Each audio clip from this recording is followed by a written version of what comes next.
Hello po, good morning po sa inyo lahat dyan at kay Kuya po. Go ahead, Melvic. Sige po. Hello po, tanong. Good morning po.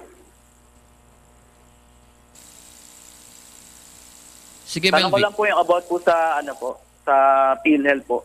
2 years pa lang po kasi ako nakapagulog. Tanong ko lang po kung sakali po na ma-aksidente po ako. Ilang discount po ba ang makukuha ko sa hospital na accredited po ng healer po?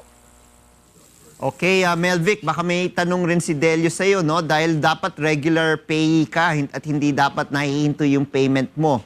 So, 3 years sinabi mo na ikaw ay nagbabayad. Naputol ba ito o patuloy pa rin hanggang ngayon? Bali, last year lang po naputol po yung pagulog po. Yun po kung sakali po na ma-aksidente ako. Okay, nandito po si Delio Aceron at Deputy Spokesperson ng PhilHealth. Delio. Good morning, Kuya, at good morning sa lahat na nanonood. Para sa iyong katanungan, nais kong ipaalam sa iyo na ang general rule natin po sa PhilHealth, ang hinahanap po ng ating accredited private and government hospitals nationwide ay dapat ang membro o kanyang ay mayroong maipapakita na at least 3 buwan na hulog bago yung buwan na confinement.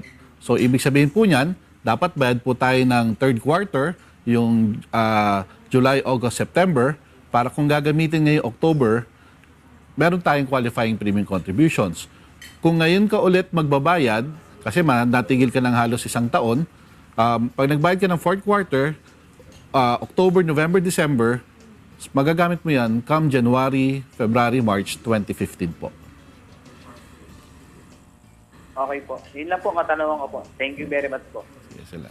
Okay, maraming salamat, Melvic. June, back to you.